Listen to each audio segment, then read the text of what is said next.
सारों के सारों क्वेश्चन में हमारी बैलेंस शीट क्या होती है? क्यों होती है मैच?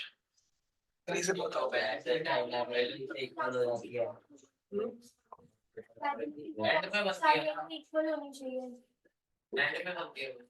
वो लायबिलिटी और एसेट आपस में इक्वल हमेशा कैसे आ जाते हैं? ऐसा क्या होता है? अगर आप ग्रॉस प्रॉफिट गलत निकालते हो तो उससे क्या हो? नेट प्रॉफिट गलत आएगा। अगर नेट प्रॉफिट कम या ज्यादा आ गया तो बैलेंस मैच करेगी नहीं। तीनों अकाउंट का इफेक्ट आपके बैलेंस शीट में पड़ता है। मुद्दा ये है कि बैलेंस शीट हमेशा इक्वल कैसे आ जाती है। पूरा साल बिजनेस करा, सब चीजें की होगी, खरीदा बेचा, सैलरी, प्लान, अकाउंट, तूने क्या क्या किया, डेप्रिसिएशन, बैड डेट, सब कुछ हुआ होगा। फिर भी बिजनेस में हर साल बैलेंस शीट कैसे इक्वल कैसे आ जाती है? एसेट इक्वल टू लायबिलिटी कैसे आ जाता है? Net profit.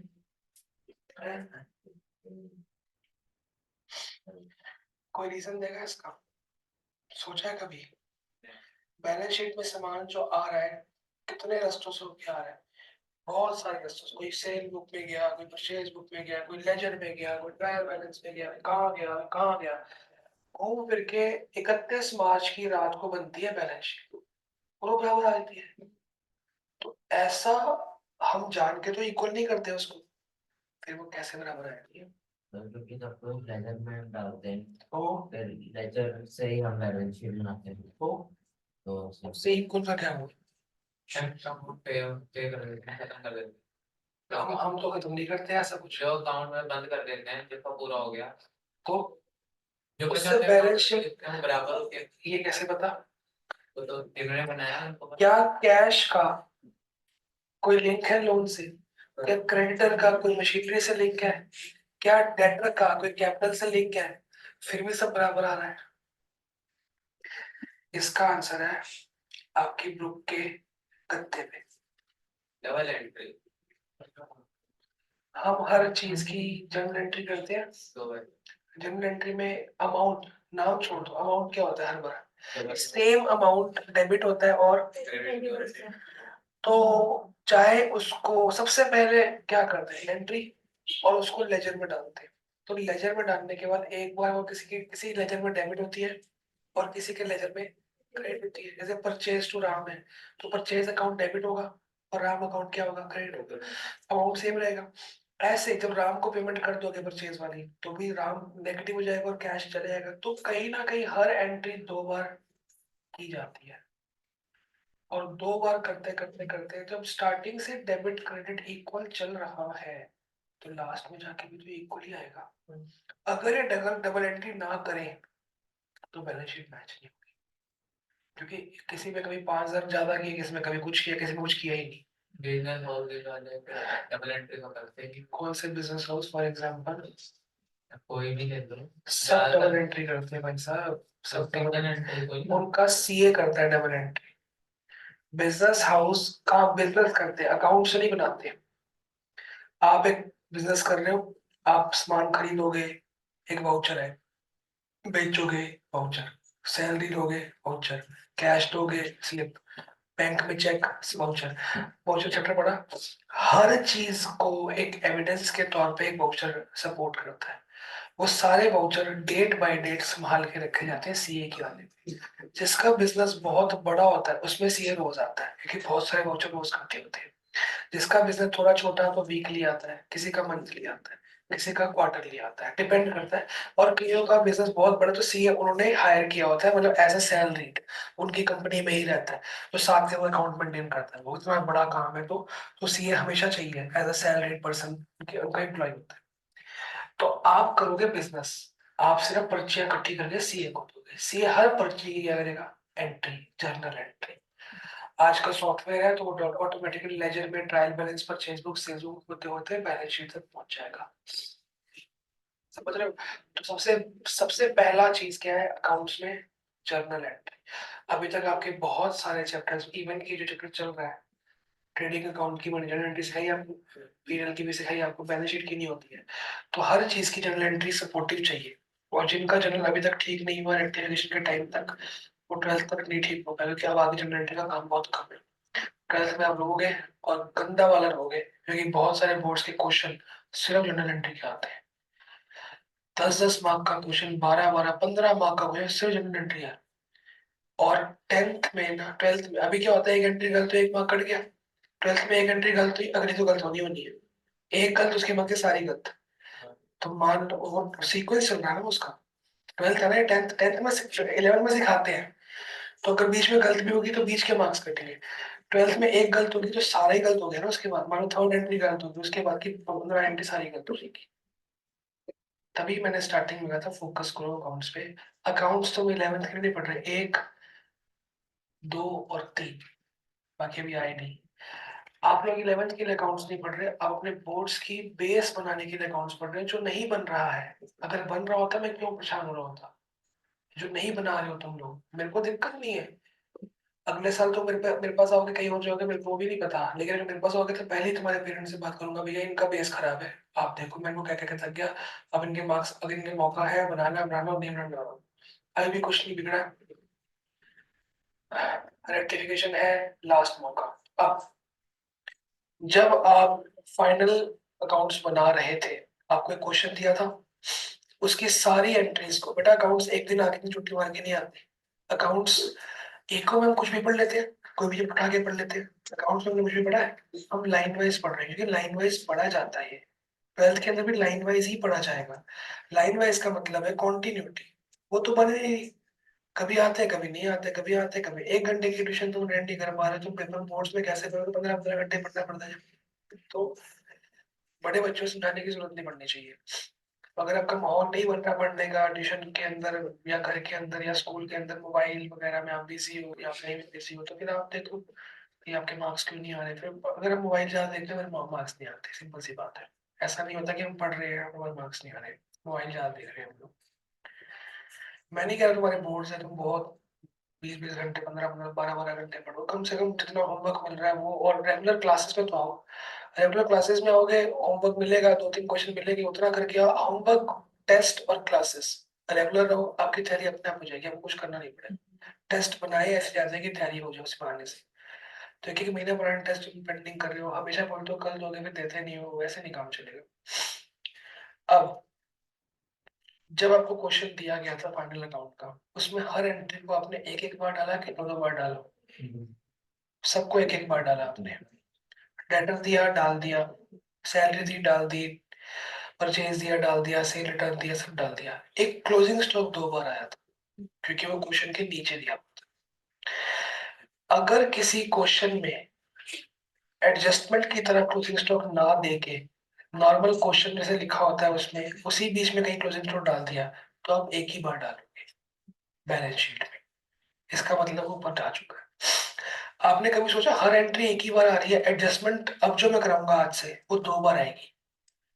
एडजस्टमेंट वर्ड का मतलब ये होता है कि हमने पूरे अकाउंट बना लिए, ट्रायल बैलेंस बना लिया, सब कुछ कर लिया, कुछ चीजें हम डालना भूल गए, अब वो तुमसे याद आ गई, अब उसको ठीक करने का और डालने का टाइम है।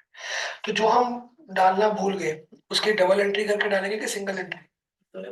तो वो अमाउंट एक बार कहीं ना कहीं डेबिट होगा, और एक बार कहीं ना कहीं क्या होगा, क्रेडिट, ताकि उसका इफेक्ट क्या हो जाए बैलेंस शीट पे, नहीं, वो बैलेंस हो जाएगा आपस में, है ना। तो इस क्वेश्चन में भी आपकी बैलेंस शीट मैच होनी चाहिए। आफ्टर ऑल एडजस्टमेंट्स, क्वेश्चन में एडजस्टमेंट्स दी होंगी भी, ये हो गया, वो हो गया, ये हो गया, वो हो गया, हम ये करना भूल गए, हम ये करना भूल गए, ज्यादा कर दिया, कम कर दिया, ऐसा कुछ होगा। आपको सारी चीजें ठीक करनी है, और एडजस्टमेंट का मतलब होता है एडजस्टमेंट की एक जनरल एंट्री पास करनी है, जिस जनरल एंट्री से आपको अकाउंट्स को ठीक करना है। क्योंकि आप 31 मार्च पे बैठे, आप 31 मार्च पे पूरे 1 अप्रैल से सारे अकाउंट ठीक करने की हालत में हो?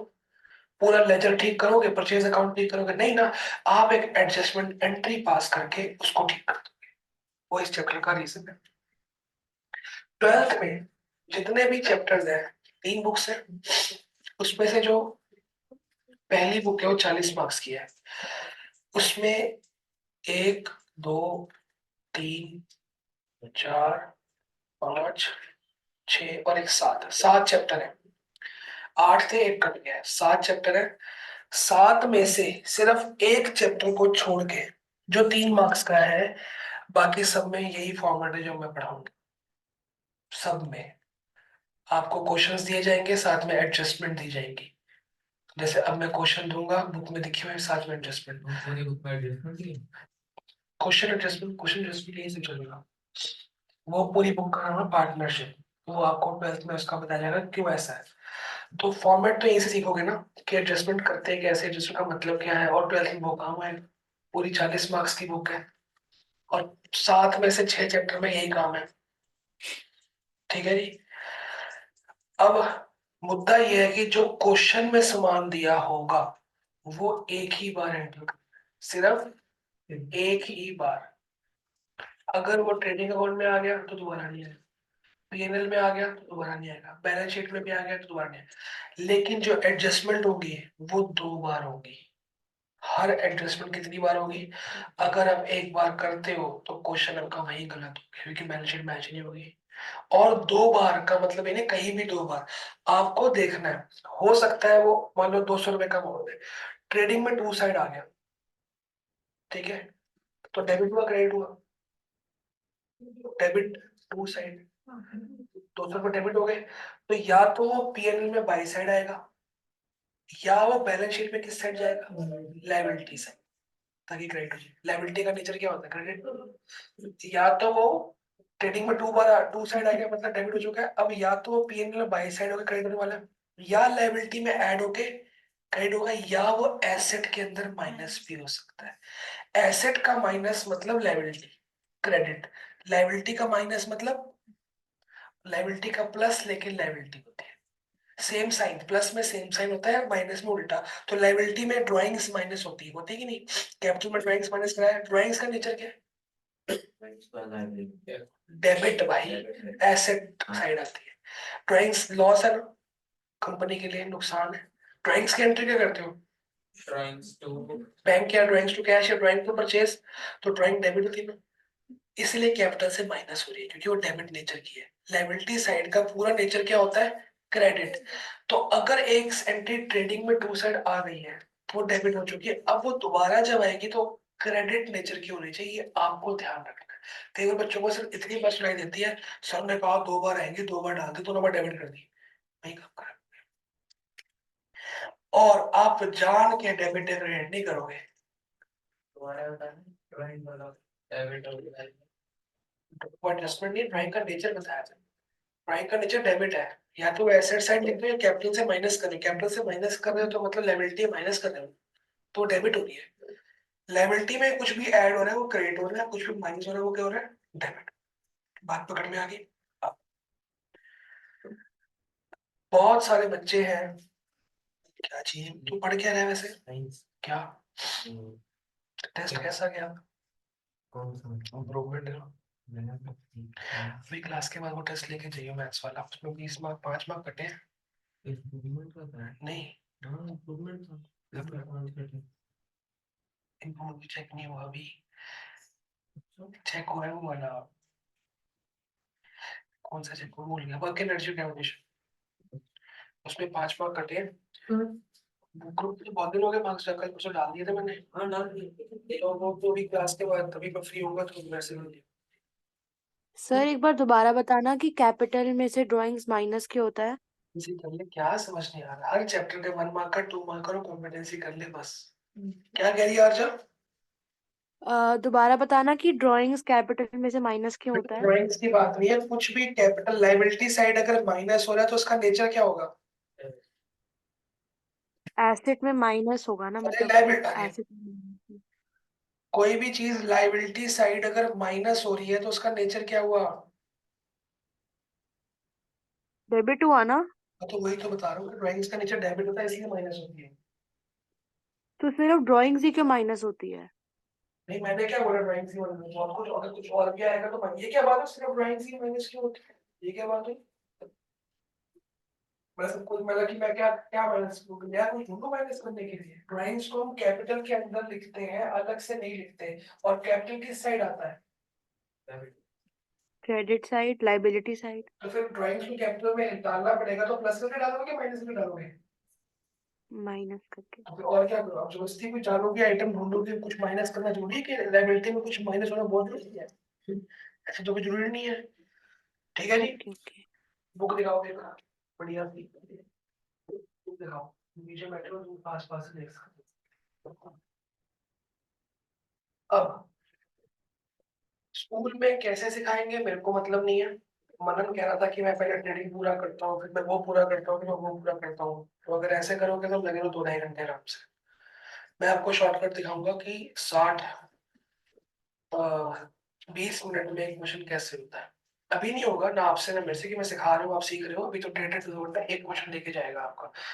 फिर 1 2 3 क्लास के बाद मैं आपको लाइव करके दिखाऊंगा रिकॉर्डिंग के साथ। 20 मिनट, 15 से 20 मिनट क्वेश्चन पूरा करके दिखाऊंगा विद एडजस्टमेंट। आप तब सिर्फ देखोगे, अगर मेरे से होगा फिर आपसे भी। ठीक है जी। अब कोई बच्चा पहले, अभी आपने जो विदाउट एडजस्टमेंट किया था उसमें सारे अकाउंट साथ साथ बनाए थे कि पहले ट्रेडिंग पूरा बनाया था? तो आपने एंट्री लाइन वाइज पढ़ी होगी कि पहले छांटी थी ट्रेडिंग की कौन सी है, उसमें कोई आइटम छूटी है आपकी? अगर आप पहले ट्रेडिंग की आइटम ढूंढोगे तो क्या गलती हो सकती है? कोई छूटने के चांसेस है। ठीक है। दूसरी गलती ये हो सकती है कि ढूंढने में, बार बार ढूंढने में, ऊपर नीचे ऊपर नीचे। अब आपको एक ही बार क्वेश्चन लाइन वाइज देखा देखा देखा देखा देखा देखा देखा देखा खत्म। क्वेश्चन पेपर जब मैंने डेप पढ़ाया, मैंने डेप को जैसे जैसे क्वेश्चन पढ़ा यहाँ लिखवाया, उससे क्या फायदा होगा? आपने एक बार लिख लिया, आपको दोबारा क्वेश्चन ढूंढना पड़ा। वरना क्या होता है, हम बार बार क्वेश्चन पढ़ते हैं ना, फिर हम मतलब देखते हैं कोई अमाउंट आगे पीछे ना हो जाए, फिर दोबारा से पूरा रीड करें ये अमाउंट कहाँ था, ये वाला था कि गलती। जब एक लाइन वाइज ये मशीनरी 1 मशीनरी 2 मशीनरी लिख दिया, क्लैरिटी ऑफ माइंड आ गई, क्वेश्चन यहीं पे मशीनरी 1 को देखना है, 1 को देखना है, बात खत्म। 2 को देखना है, 2 को देखना है, और तो कुछ नहीं आता ना। तो जो आपको तरीके सिखाए जाते हैं अकाउंट्स में ना, टीचर्स के पास सिर्फ एक मेथड होता है और कुछ नहीं होता, जिस मेथड से हम चीजों को आसान कराते हैं। देखो आंसर सबको निकालना आता है, तुम्हारे स्कूल के टीचर को भी है, मेरे को भी। पर मेन है मेथड, जो हमारा सीखोगे तो फायदा आपको होगा। तो इसके अंदर भी अब सारे क्वेश्चन कैसे किए जाएंगे, साथ साथ। अब मुद्दा ये है, आपकी कॉपी का लेफ्ट साइड क्या, वही 1/4 क्या बनेगा, ट्रेडिंग अकाउंट, नीचे 3 राइट साइड बैलेंस शीट, ऊपर नीचे वर्किंग नोट। अब वर्किंग नोट बहुत काम आएगा आपका, बहुत ज्यादा काम है। और वर्किंग नोट में नंबर भी डालने पड़ेंगे, क्योंकि वर्किंग नोट का जो अमाउंट है वो उठ के कहीं ना कहीं जाएगा, तीनों में से 2 जगह जाएगा। तो वहाँ ब्रैकेट नाम का working note 1 WN1 WN2 WN3 वो लिखना पड़ेगा, वरना मार्क्स नहीं मिलेंगे। टीचर बोलेगी कहाँ से आया, हमको पता ही नहीं। समझ गए? दूसरा, पहले क्वेश्चन नहीं किया जाता, पहले एडजस्टमेंट की जाती है। आज जो लोग नहीं लाए पेंसिल, अगली बार पेंसिल लेके आएंगे, क्योंकि जब हम एडजस्टमेंट करते हैं, हर एडजस्टमेंट ऊपर जो क्वेश्चन दिया है उसके किसी अकाउंट को हिला देते हैं, तो वो अकाउंट का नाम भी हमको साथ में यूज करना पड़ता है। तो वो एक बार वहां से ले लिए, दोबारा उसको टिक कर देते हैं कि दोबारा इसकी डबल एंट्री ना कर दें। तो आप पेंसिल से टिक करोगे ताकि बाद में मिटा सको प्रैक्टिस के लिए, वरना टिक टिक होता रहेगा, बाद में कितनी बार टिक करोगे प्रैक्टिस करते हुए। इस बुक का सबसे मुश्किल चैप्टर यही है। मुश्किल नहीं, कहते लंबा लेंथी क्वेश्चंस होते हैं इसके, 60 मतलब 20 मिनट मैंने बोला तो 25 मिनट तुम्हारे बोर्ड्स में आ ही जाएगा। और दिक्कत वहां आती है जब बैलेंस शीट मैच नहीं होती। एक तो पेपर पर स्ट्रेस, टाइम की कमी, ऊपर से बैलेंस शीट मैच नहीं हुई, उसके बाद का सारा पेपर स्ट्रेस में चला गया। मन में ना साइड पे रहता है बैलेंस शीट मैच नहीं हुई, वो बाकी पेपरों की भी ना सिली मिस्टेक्स करवा देता है, क्योंकि स्ट्रेस एंजाइटी रहती है कि हाँ यार मैच नहीं हुई। तो थोड़ा सा इसकी प्रैक्टिस मांगनी पड़ती है, फिर भी मैच नहीं होती। मैंने बहुत बच्चे देखे इतनी प्रैक्टिस का मैच नहीं होती, क्योंकि एक छोटा सा 1 रुपए की गलती भी आपकी गलत हो जाती है, और उसकी गलती मिलती नहीं है भाई। इतना लंबा क्वेश्चन, 20 मिनट की गलती ढूंढने में फिर आधा घंटा वेस्ट होगा, तो गलती ढूंढने के भी नहीं। हम उस टेस्ट में मिलेंगे, हम आगे बढ़ जाएंगे, हम उसको ऐसे छोड़ देंगे। ऑब्वियसली दोनों में से एक साइड तो ज्यादातर लाइबिलिटी साइड ठीक आती है, ज्यादातर दिक्कत दिक्कत में आती है। तो कम से कम एक साइड तो तुम्हारी ठीक है, उतने मार्क्स तो मिलेंगे, 1 2 मार्क्स कटवा लो, आगे तो बढ़ो, कम से कम क्या ही हो जाएगा। तुम्हारे कौन से फुल आ रहे हैं, कुछ तो कटेगा ही। तो प्रैक्टिस ऐसे करो कि क्या पता ना कटे। अब लास्ट ईयर जिस बच्चे की फोटो में उसके 98 आए अकाउंट्स में, वो क्या करता था भाई, उसकी इतनी प्रैक्टिस मैंने कराई, 11th से मेरे से ही मैं पढ़ा है वो। 12th में करते करते इतनी प्रैक्टिस उसकी अपने आप हो गई कि एक्यूरेट 98776 बैलेंस शीट है बुक की, तो 98776 ही आ रही है उसकी, और टाइम से पहले। हम लास्ट में सैंपल पेपर्स कराते हैं, वो उसके मैं अगर एक्यूरेट आंसर आ रहे हैं तो मजा आएगा। वो बोर्ड का पेपर देके आया मेरे को दिखाने, उसने बोला सर 2 मार्क्स का ना मेरा गलत है, एक एमसीक्यू और एक मैंने गलती की और 98 आए उसके। इतना कॉन्फिडेंट था कि मेरा 2 ही गलत हुआ है, 98 आए उसके। सोचा ऐसा कैसे हो गया। उसने बहुत प्रैक्टिस की थी बच्चे ने। शुरू करें। मैं डायरेक्टली अनसॉल्व क्वेश्चन पे आ रहा हूँ। मैं आपको साइड बाय साइड इसमें समझाऊंगा, क्वेश्चन करते करते समझाऊंगा।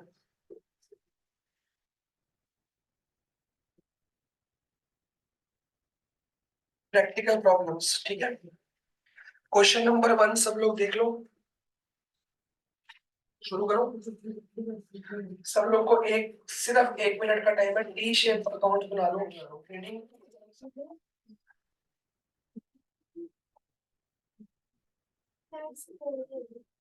स्केल मेरा ना गिरा था अभी। आपको दे दिया तुम्हारा दे दिया, मेरे को नहीं मिला। यहाँ पे एक ही पड़ा, 3 3 स्केल थे मेरे पास, बच्चे लेते ये वापस। गिरा था। नहीं भाई, यहाँ भी तो 3 स्केल थे, 2 गायब है। बोले को ये वाला स्केल नहीं, बड़े वाला मारने वाला।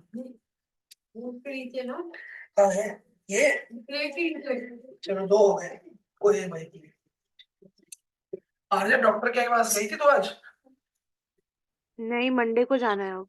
इनका क्या हाल है? अब तो बहुत बेटर है कल से।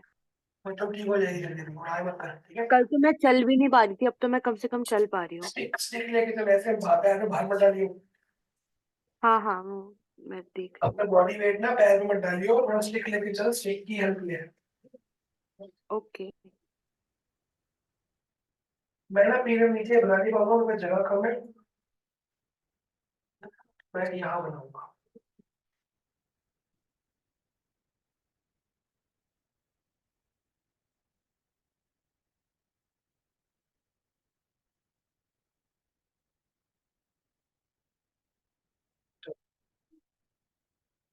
शुरू करें। क्वेश्चन नंबर कौन सा ये?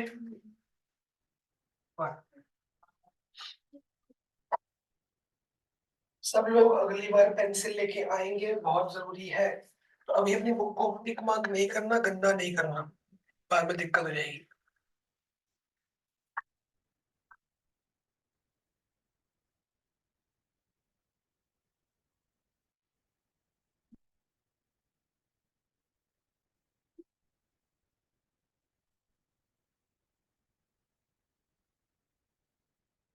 शुरू करें। कुछ शब्द हैं। पीएनएल अकाउंट की फर्स्ट दोनों लाइन क्या करनी होती है? जीपी के लिए, ठीक है। सबसे पहले मैंने क्या बोला, क्वेश्चन करना है कि एडजस्टमेंट करनी है? पहली एडजस्टमेंट क्या है? क्या है? 16,000 क्लोजिंग स्टॉक कहाँ डले? अच्छा ये ना फॉर्मेट सही नहीं है। यहाँ पे क्या लिखोगे? एज ऑन 31st, कौन सा साल दिया? क्वेश्चन नंबर ये काम यहाँ भी लिखना है, ये काम यहाँ भी। बस बैलेंस शीट में डेबिट क्रेडिट नहीं लिखना। बात पकड़ने वाली, ठीक है जी। एज ऑन फाइनल जब पेपर दोगे, वरना मार्क्स कटेंगे इसके। अब क्लोजिंग स्टॉक कहाँ कहाँ आता है? ट्रेडिंग में और बैलेंस शीट। बैलेंस शीट में और तो आपको ट्रेडिंग पता है अकाउंट। कि एडजस्टमेंट हर बार 2 जगह आनी चाहिए, ठीक है ना। कितना अमाउंट है जी? 16,000। 16,000, और यहाँ भी आ जाएगा closing stock. Sir, closing stock जब क्वेश्चन में दिया होता है और जब अलग से दिया होता है, उसमें डिफरेंस क्या है? बेटा वो अलग से दिया है, मतलब वो लेजर वगैरह में एडजस्ट होके आया, वो एक ही जगह आएगा, खाली यहाँ पे आया। अच्छा, ओके। वो एडजस्टमेंट का मतलब है कि एडजस्ट करना है। ओके। इतना बड़ा लेक्चर इसलिए दिया है कि एडजस्टमेंट का मतलब है एडजस्ट करना है, तो 2 जगह एडजस्ट होगा। तो कहीं और बैठ जाओ, क्योंकि एक्चुअली लैपटॉप का यूज करना है। आ जा, रीजॉइन करना है। ठीक है। क्योंकि ये एडजस्टमेंट है, इसीलिए 2 बार आई है। एक बार क्या हुई, यहाँ पे क्या हुई है? क्रेडिट। ये क्या साइड है? एसेट साइड है। एसेट क्या होता है? डेबिट। डेबिट होगी। लेकिन कुंवर ने एक बड़ी अच्छी बात बोली, मैं उसको मानने के लिए तैयार हूँ। कई बार मैम, वैसे तो जरूरत नहीं होती, लेकिन मैम कहती है यहाँ तो ऊपर लिख दो, कोई टेंशन नहीं है, लेकिन यहाँ पे ना थोड़ी सी 3-4 लाइनें छोड़ने के बाद लिखो आपको।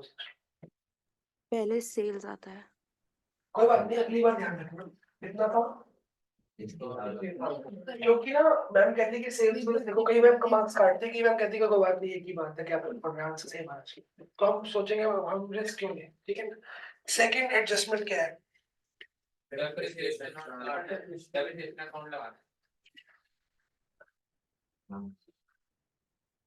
अब ध्यान से सुनेंगे, डेप्रिसिएशन की एडजस्टमेंट अब सिखाने लगा हूं। यहाँ अगले चैप्टर में सिंगल एंट्री, 12th में सब चैप्टर्स में एक ही तरह से होती है। किस एसेट पर डेप्रिसिएशन लगानी है? प्लान कितनी परसेंट लगानी है? दो जगह है, डिलीवरी व्हीकल में भी है, दो बंदों के। तो सबका तरीका एक है। सबसे पहले आप जब पेंसिल उठाओगे, पेंसिल से ऊपर प्लांट मशीनरी को टिक करोगे और मेरे को अमाउंट बताओ कितना। 1,08,000 प्लांट मतलब मैंने आपसे कुछ और पूछा था, मैं अगर मैं कोई ये पूछ दूंगा 1,08,000 इनको समझ आ जाएगा। फिर 1,20,000 क्या दिया हुआ है? Plant machinery. उसको पेंसिल से क्या करोगे? टिक टिक क्यों करोगे? क्योंकि दोबारा ना लीजिए, क्योंकि अभी उसकी मैंने एडजस्टमेंट हो गई। एंट्री एडजस्टमेंट से ऊपर से उठा ली गई है, वो दोबारा लिखोगे आंसर गलत नहीं आ जाएगा। एक ही बार मशीन है, एक बार उठा लिया प्लांट एंड मशीनरी, यहाँ पे लिख देंगे प्लांट एंड कितना अमाउंट है? कितना है? ये लिखा जाएगा इनर कॉलम। कोई डाउट? ठीक है, ये एक बार चाहिए, दो बार चाहिए? एक, क्योंकि क्वेश्चन से आया। डेप्रिसिएशन दो बार है, कितनी है परसेंट है? यहाँ पे लिखा जाएगा माइनस डेप्रिसिएशन 10%। कितनी होगी? 12,000 ब्रैकेट में माइनस। आंसर कितना आ गया आउटर कॉलम में? अब सोच के बताओ, डेबिट हुई है क्रेडिट हुई है? क्रेडिट हुई है। एसेट साइड है, इस साइड क्या हो रही है? माइनस। तो यहाँ की एंट्री है, ये क्या नेचर है? क्रेडिट। लायबिलिटी साइड तो अभी क्रेडिट हो चुकी है। और डेप कहाँ आता है? अगर नॉर्मल डेप ऊपर दिया होता, पीएनएल अकाउंट में। एक्सपेंसेस एंड लॉसेस कहाँ आते हैं? ये नुकसान है, कहाँ आएगा? ऊपर एक लाइन छोड़ के लॉस के लिए, to depreciation on plant and machinery. Outer column सीधा आ जाएगा 12,000 रुपया। 1,08,000 नहीं आएगा, 12,000 आएगा, क्योंकि एडजस्टमेंट ये है, ये नहीं है। डेप्रिसिएशन की अब बाकी फ्यूचर में एडजस्टमेंट ऐसी होती है। बस एक दिक्कत आती है, कई बार आपको बोलता है कि जो प्लांट खरीदा गया है वो 1 जुलाई को खरीद लिया, तो डेप लगेगी 9 महीनों की, 1 जुलाई से 31 मार्च, तो 9 महीनों से उसको 9/12 करके यहाँ पे मोड़ डालेगा। ट्रीटमेंट वही है। क्या ट्रीटमेंट है? उस एसेट को उठाओ, उसमें क्या कर दो, बैलेंस शीट में माइनस, और उठा के पीएनएल में डालो। अब एक और डेप बाकी है, कौन सी है वो? Delivery vehicle. बताओ जी उसका अमाउंट। बैलेंस शीट में ऊपर टिक कर दोगे ताकि दोबारा गलती से, अब बराबर देखो क्या व्हीकल, एक बार लिख लिया काम, ऊपर टिक करने का मतलब है कभी आपको दिक्कत नहीं आएगी। ये तरीका बहुत अच्छा तरीका है, सबको दिक्कत नहीं आती। माइनस कितना परसेंट है जी? 10%, 2600, 1300, कितना हो गया? 39। अपनी मैथ्स इतनी अच्छी कर लो, ये काम और हो जाएगा। हाँ, ये कितना आ गया? 5 में 3 या 2, सही कह रहा हूँ गलत कह रहा हूँ? और 2 डेफिनेशन और डिलीवरी, ये पूरा लिखना पड़ेगा आपको, ठीक मैम को पता ही नहीं लगेगा क्या है। कितना हो गया? 39। आपकी 2 एडजस्टमेंट खत्म हो गई। कोई डाउट? नंबर 3 एडजस्टमेंट है, रेंट आउटस्टैंडिंग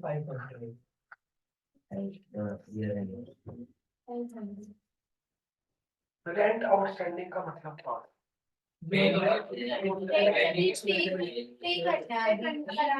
एसेट है लायबिलिटी है? ध्यान दे तो, रेंट आउटस्टैंडिंग कितना है? ऑटो कॉलम में आ, कोई डाउट? आउटस्टैंडिंग रेंट का आता है, प्रीपेड रेंट का आता है, एसेट। प्री रिसीव्ड रेंट का आता है, एक्रूड रेंट का आता है। एक्रूड मतलब मिलेगा। आउटस्टैंडिंग का मतलब भी पेंडिंग होता है, एक्रूड का मतलब भी बस एक मिलना पेंडिंग है, देना पेंडिंग है। देना पेंडिंग, देना मतलब देनदारी मतलब लायबिलिटी। तो ये तो इधर आ गया। हमारा जो अकाउंट्स का सिस्टम है, कैश बेसिस है कि अक्रूवल बेसिस है? अक्रूवल बेसिस कहता है भैया अगर इस साल का है अकाउंट में आना चाहिए। ये आउटस्टैंडिंग का मतलब पेंडिंग है तो इस साल का, तो अकाउंट में आना चाहिए था, पर हमने लिखा नहीं। हमने एक्चुअली जो पे किया है सिर्फ वो लिखा है। एक्चुअली पे हमने ज्यादा किया कम किया है? कम। कम किया तभी तो आउटस्टैंडिंग है। आउटस्टैंडिंग मतलब देना बाकी है, मतलब हमने कम पे किया है। तो इस साल के रिकॉर्ड्स में इस साल का रेंट आना चाहिए कि जो पे किया है वो आना चाहिए? क्योंकि पूरा चाहे पे नहीं भी किया वो भी आना चाहिए, क्योंकि वो इस साल का है और वो इस साल के प्रॉफिट्स को कम करेगा। फेयर प्रॉफिट दिखाने के लिए इस साल का पूरा रेंट इस साल के रेंट में आना चाहिए। तो भैया आपको क्वेश्चन में रेंट दिया होगा, चेक करो। तो हमने रेंट एक्चुअली कितना पे किया है? 45 बोल रहे नहीं? नहीं, ये जो पे किया है ये पे किया है। ऊपर का मतलब है जो कैश में पे कर चुके हैं, तभी वो डबल एंट्री होता तो आया है। ये हमने पे नहीं किया इसलिए कहीं लिखा भी नहीं। अब लिखने का टाइम आ गया, क्योंकि ये इस साल का है कि नहीं है ना। तो इधर आ गया। आउटस्टैंडिंग रेंट जब भी आएगा या एक्रूड रेंट जब भी आएगा वो पीएनएल में ऐड होता है रेंट में। अक्रूड होगा तो रेंट रिसीव्ड में ऐड होगा, आउटस्टैंडिंग होगा तो रेंट पेड। प्रीपेड या प्री रिसीव्ड आता है तो हमेशा वो क्या होता है? माइनस, क्योंकि वो अगले साल का है। हमारा अक्रूवल बेसिस, हम इस साल की एंट्री करते हैं, अगले की एंट्री चाहे पे कर दी है तो माइनस करेंगे, क्योंकि हमारी इस साल की एंट्री नहीं हुई। इस साल माइनस करेंगे। प्रीपेड का मतलब जब प्रीपेड आएगा, प्रीपेड का मतलब हम पे कर चुके हैं, मतलब ये वाले रेंट में इंक्लूड है, तो वो रेंट तो अगले साल का है ना, वो माइनस करेंगे ताकि इस साल का सही रेंट आ जाए। आउटस्टैंडिंग जब भी आएगा वो ऐड करेंगे ताकि इस साल का प्रॉपर रेंट मिल जाए। हमारा पूरा एडजस्टमेंट सिस्टम अक्रूवल बेस पे चल रहा है। इस साल का सारा सामान लिखना ही लिखना है, अगले साल का माइनस कर दो, इस साल का पेंडिंग है तो ऐड कर दो, क्योंकि इस साल का बिलोंग करता है चाहे वो पे नहीं भी किया हो। पेमेंट से हमारा कैश में से मतलब नहीं है। तो आउटस्टैंडिंग यहाँ पे मैं क्या करूंगा, रेंट के अंदर क्या कर दूंगा, इसका कहने का मतलब है पे इतना हो चुका है, इतना पे नहीं हुआ। एग्जैक्टली इस साल का रेंट कितना लगता है मेरा? अब नेचर चेक करना है। यहाँ पे रेंट ये 500 पे डेबिट हुआ क्रेडिट हुआ? डेबिट हुआ, प्लस हो रहा है डेबिट हो रहा है। यहाँ पे क्या होगा लायबिलिटी साइड? हिसाब बराबर हो गया, तो डबल एंट्री से दिक्कत हमारे बैलेंस शीट में नहीं आने वाली। अच्छा, जब हम फर्स्ट चैप्टर करते थे जनरल एंट्री वाला, वहां पे आउटस्टैंडिंग रेंट की एंट्री किसको याद हो? Rent to rent outstanding, Rent account to outstanding rent account. Rent account debit to outstanding rent. तो इसकी एंट्री नहीं करने पाएंगे, वो मैं एंट्री अभी नहीं कराऊंगा, चैप्टर के लास्ट डे कराऊंगा सारी एंट्री एक साथ। सर अगर प्रीपेड होगा, क्या? अगर प्रीपेड होगा तो वो रेंट में से माइनस होगा? हाँ जी, ओके। प्रीपेड होगा तो रेंट में माइनस होगा और एसेट साइड आ जाएगा तो डेबिट हो गया। यहाँ पे माइनस का मतलब क्रेडिट हो गया। कोई चीज माइनस होगी तो मतलब वो इस तरह को बिलोंग करती है। ओके। सारी एडजस्टमेंट होगी तो बची है।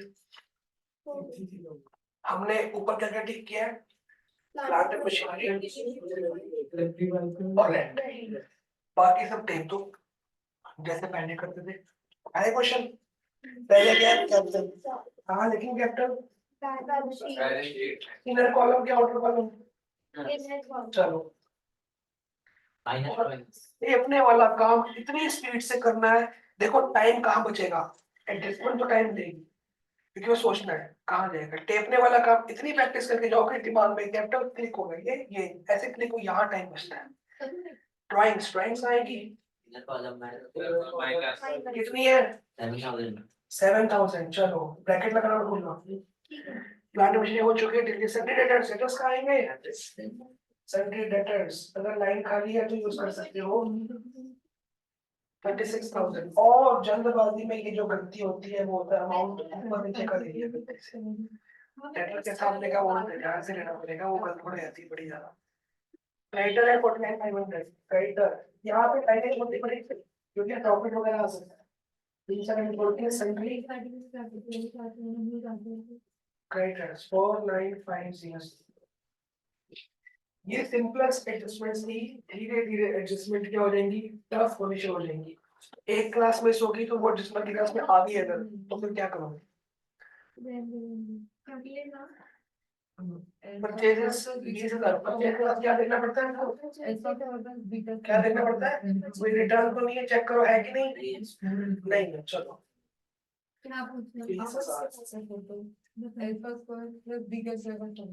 सेल्स 42,000 और कोई सेल रिटर्न नहीं है। देखो मैंने फर्स्ट लाइन छोड़ी, किसके लिए छोड़ी? Opening stock. ओए वाह, टू बाय सेल्स 42,000। देखो कैरी इनवर्ट आ रहे, इनवर्ट यहाँ होते हैं भाई, डायरेक्ट एक्सपेंस होता है, कैसे भूल जाते हो? वेजेस कहाँ आएगा? ये सब तो PNL trading trading account cash at bank 26,000।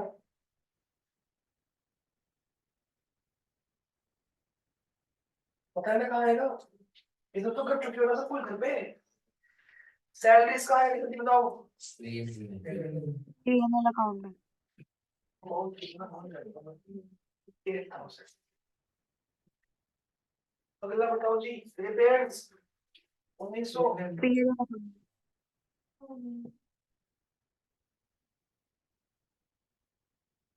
Stock on 1 April, मैंने जगह खाली छोड़ी हुई थी पहले से ही। देखो एक इसकी मैं कुछ मार्क करूंगा, उसकी जगह छोड़नी है हमेशा, ठीक है? मार्क करूंगा क्वेश्चन के बाद। आगे रेंट आ चुका है। मैन्युफैक्चरिंग एक्सपेंसेस कहाँ आएंगे? ट्रेडिंग अकाउंट में ट्रेडिंग अकाउंट। मैन्युफैक्चरिंग है ना। फैक्ट्री मेरे को डाउट है, फिर भी मैं कहाँ लिखूंगा कि फिर में देखते हैं। देखो अगर आपका कोई अमाउंट गलत भी आ गया ना कहीं पे, देखो मान लो यहाँ पे ट्रू की जगह तुमने यहाँ डाल दिया, इससे बैलेंस शीट में फर्क नहीं पड़ेगा क्योंकि वो डेबिट ही हुआ है। बस जीपी और एनपीए लगाएगा और बैलेंस सेम आएगी, तो उसके एक मार्क्स कट जाएगा। हाफ हाफ भी कर सकता है। तो भाई अगर हमने अमाउंट गलत अकाउंट में डाला पर डेबिट को डेबिट ही किया है तो हमका आंसर फर्क दिया है। हमने ये रेक्टेशन पढ़ चुके हैं। अगर डेबिट को डेबिट किया पर कहीं किसी और नाम से किया है तो उसका फर्क नहीं पड़ता। बैड डेट्स, ओ बैड डेट्स, पीएनएल अकाउंट सबसे खतरनाक जो एडजस्टमेंट है वो बैड डेट्स की है। एक पूरी क्लास ले जाएगी बैड डेट्स और प्रोविजन फॉर बैड डेट्स समझाते हैं पूरी क्लास, क्योंकि 3 से 4 टाइप्स है उसमें। वो अभी नहीं कराऊंगा, अगली क्लास में भी नहीं कराऊंगा, शायद उसकी भी क्लास में कराऊंगा। वो बता दो बंद करके आएगी तो बारी आएगी, उसकी बारी जब आएगी सबसे खतरनाक है और सबसे बात इंपॉर्टेंट है वो आएगी एग्जाम में, और पूरे 12th में आती है 5,000।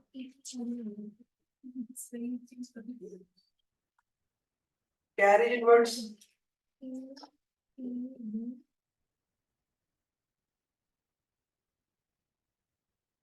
अब क्वेश्चन खत्म हो गया, चेतना खत्म। अब आप लोग कोई बुक नहीं देखोगे, काम खत्म हो गया। सबसे पहले किसको पढ़ोगे? बड़ी साइड ये लग रही है मेरे को तो 58,000। बार बार कहता हूँ ये सेम लाइन में होनी चाहिए। अब इसमें से सारा कुछ माइनस करा जाएगा।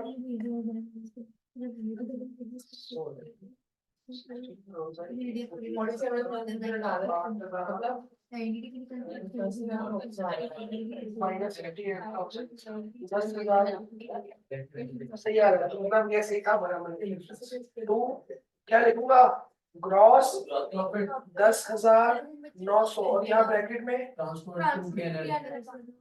टू पीएनएल अकाउंट अब लाइन खाली छोड़ी, अच्छा सॉरी लाइन खाली छोड़ी थी, यहाँ पे क्या आ जाएगा? बाय ग्रॉस प्रॉफिट कितना?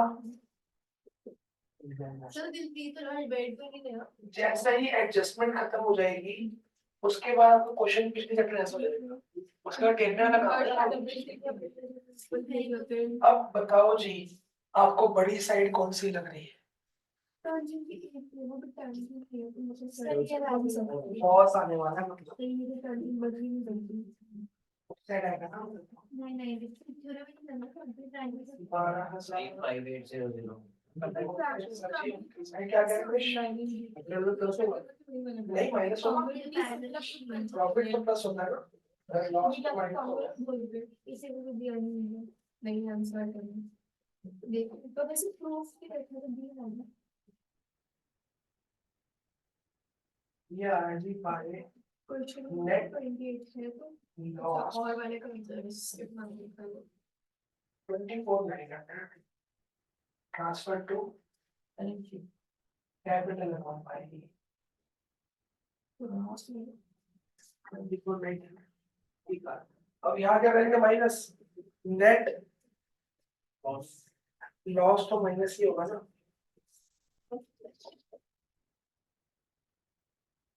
अब इसको पहले ना ये बच्चे भूल जाते हैं इसका काम, पहले यहाँ पे लिखते हैं इसका होने को लोग देखो वो अंदर ही पड़ा रहेगा, फिर बैलेंस शीट टाइप करके 1,58,000 लिख लिया। और ये लाइन का ध्यान रखना, ये लाइन यहाँ खींचिए पर ये अमाउंट इस अमाउंट के सामने आएगा, फॉर्म कर देता हूँ। समझ आ गया? लाइन यहाँ खींचिए पर अमाउंट इसके नीचे नहीं आएगा, बाहर है, और लाइन कैसे पहुंचेगी? प्रॉफिट लाइन का मतलब यहाँ से पहुंचेगी। अब 500 15 100 और 49500 208 बिल्कुल सही आ गया आंसर। इधर आ रहा है 208,170 और इधर किस तरह की बातें हो रही थी दोनों में?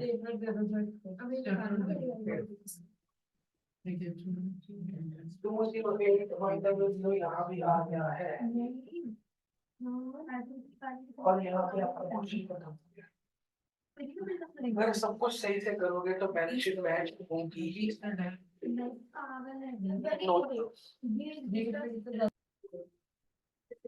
इनपुट पे दे रहा हूँ लेकिन उसके आपको लिख लो पहले एडजस्टमेंट है क्लोजिंग स्टॉक, क्या करोगे बताओ?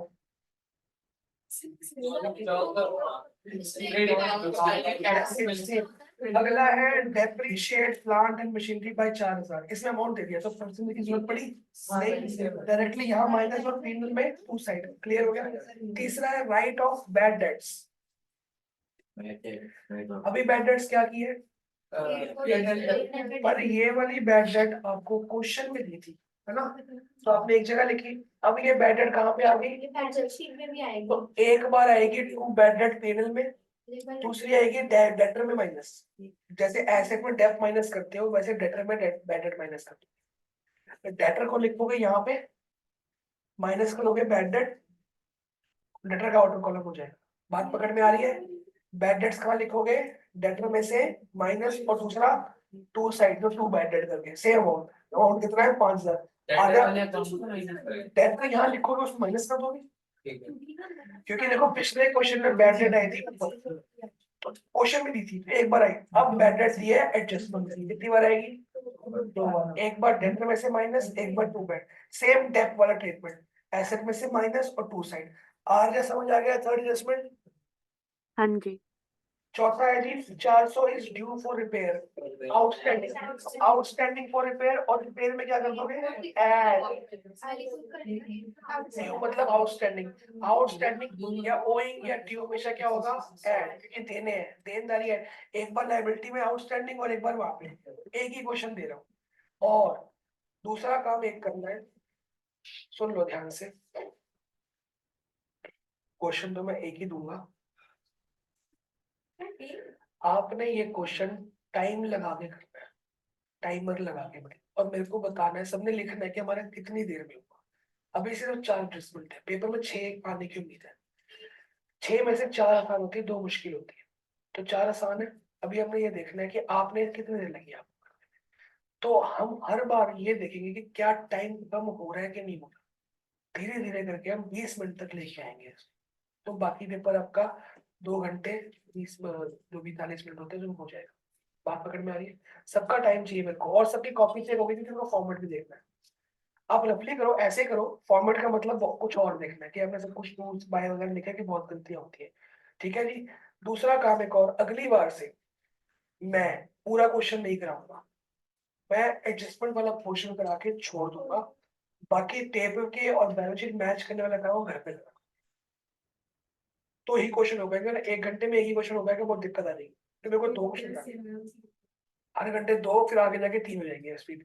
एडजस्टमेंट आपको आनी शुरू हो जाएगी, इस महीने मेरे को नहीं पड़ेंगे तो 3 हो जाया करेंगे। तो मैं एडजस्टमेंट करा के इतना इतना बाकी ब्लैंक छोड़ दूंगा, आप घर पे उसको टेक बाकी तो कर ही लोगे ना, बाकी वो डालने वाला और ग्रॉस प्रॉफिट जिसकी बैलेंस शीट मैच नहीं होगी मेरे को बता देना अगली बार। ठीक है जी।